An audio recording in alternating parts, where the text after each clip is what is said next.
Marie Bell, l'enfant meurtrière. Newcastle, nord de l'Angleterre, mai 1968. Dans le quartier populaire de Scotswood, les enfants jouent entre les immeubles vétustes, les terrains vagues et les maisons en ruine laissées à l'abandon par les promoteurs. Ici, la pauvreté est omniprésente, les familles nombreuses, les pères souvent ouvriers, les mères débordées.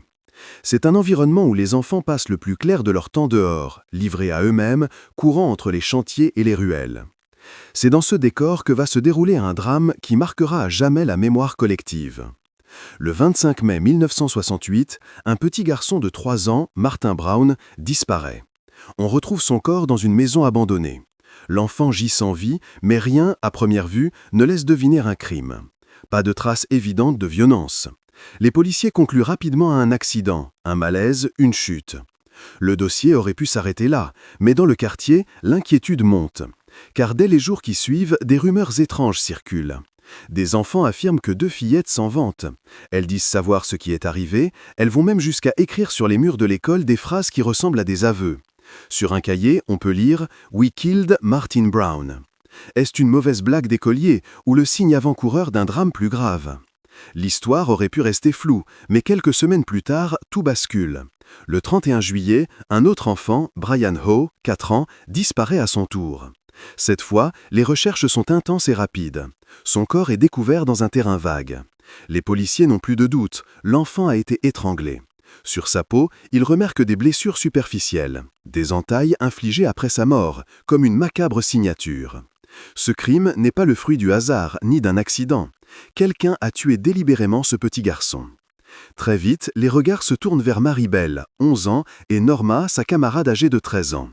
On les a vues rôder autour des lieux du crime, poser des questions étranges, se montrer presque curieuses, comme si elles prenaient un certain plaisir à observer la douleur des familles. Marie, surtout, attire l'attention. Elle se rend chez la famille de Brian et demande, d'un ton froid et presque railleur, « Est-ce que vous pleurez, votre petit garçon ?» Ce comportement choque. Comment une enfant peut-elle ainsi provoquer la souffrance d'une famille en deuil ? La police finit par arrêter Marie. Lors des interrogatoires, elle se montre insaisissable. Tantôt muette, tantôt accusant Norma, parfois rieuse, parfois provocatrice, elle décrit des détails du crime qu'elle ne pourrait pas connaître si elle n'avait pas été présente. Et surtout, elle ne manifeste aucune émotion. Pas de larmes, pas de peur, pas de regret. Son visage reste impassible. Les enquêteurs sont déconcertés. Jamais ils n'ont eu à faire face à une enfant aussi jeune accusée de meurtre. L'affaire prend une ampleur nationale. Les journaux se déchaînent, les gros titres parlent d'enfants démons, de petites tueuses, de diables en robe. La presse populaire, avide de sensationnel, transforme Marie en symbole du mal. Pour l'opinion publique, il n'y a plus de doute. L'innocence de l'enfance vient de voler en éclats. Une petite fille est capable de tuer de sang-froid. Au procès, Marie est présentée comme manipulatrice, froide, incapable de remords. Norma, plus influençable, sera considérée comme moins responsable. Marie, elle, est reconnue coupable d'homicide involontaire, avec responsabilité diminuée. Cette formule juridique reconnaît son âge, son immaturité psychologique, tout en affirmant sa dangerosité. Elle est envoyée dans un centre de détention spécialisé. L'enfant de 11 ans quitte le monde de l'enfance pour entrer dans celui des criminels. Mais derrière cette condamnation, une question persiste, obsédante, que personne ne semble vouloir poser à l'époque. Comment une fillette en est-elle arrivée à commettre de tels actes ? Qu'est-ce qu'a transformé Marie Bell en meurtrière ? Pour comprendre, il faut revenir sur son enfance. Marie n'a jamais connu la chaleur d'un foyer aimant. Sa mère, prostituée, instable, rejetait souvent sa fille. Certains témoignages rapportent qu'elle aurait même tenté, à plusieurs reprises, de se débarrasser d'elle lorsqu'elle était bébé. Marie grandit donc dans un climat d'abandon, sans repères affectifs solides. Dès son plus jeune âge, elle est livrée à elle-même, exposée à la violence, parfois même à des abus. Ce que l'on décrit rétrospectivement est l'histoire d'une petite fille marquée par des traumatismes profonds, incapable de développer une relation saine aux autres, privée de tendresse et de sécurité. 30 ans plus tard, une journaliste britannique, Gita Sereny, décide de reprendre le dossier. Elle rencontre Marie, désormais adulte, qui tente de vivre loin des regards, sous une nouvelle identité. Sereny passe des mois à dialoguer avec elle. Elle explore son passé, son enfance, ses souvenirs. Ce travail ne vise pas à excuser, mais à comprendre. Comprendre comment une enfant a pu basculer dans l'irréparable. Les conclusions de Sereny bouleversent l'image simpliste que la presse avait construite. Marie-Belle n'est pas seulement une criminelle, elle est aussi une victime. Une victime d'un environnement chaotique, d'une mère défaillante, d'une enfance arrachée. Cela n'efface pas ses actes, cela n'apaise pas la douleur des familles, mais cela apporte une autre lecture. Marie n'est pas ni monstre, elle l'est devenue par la force des blessures et des manques accumulés. L'histoire de Marie-Belle interroge. Elle questionne notre rapport à l'innocence et à la culpabilité, mais aussi la manière dont une société choisit de désigner ces monstres. Est-ce que Marie était entièrement coupable, ou bien était-elle aussi prisonnière d'un destin marqué dès la naissance par la souffrance et l'abandon? Aujourd'hui encore, l'affaire continue de fasciner et de déranger. Elle oblige à réfléchir sur la responsabilité pénale, sur la fragilité de l'enfance, et sur la frontière parfois mince entre la victime et le bourreau. En 1968, l'Angleterre voyait en Marie-Belle l'incarnation du mal. Mais derrière le masque de l'enfant meurtrière, il y avait surtout une fillette de 11 ans, fragile, brisée, qui n'avait jamais reçu l'amour ni la protection dont elle avait besoin. Une enfant devenue meurtrière, mais qui aurait peut-être pu être sauvée si son enfance avait été différente. L'affaire Marie-Belle reste, plus de 50 ans après les faits, une énigme obsédante dans l'histoire criminelle.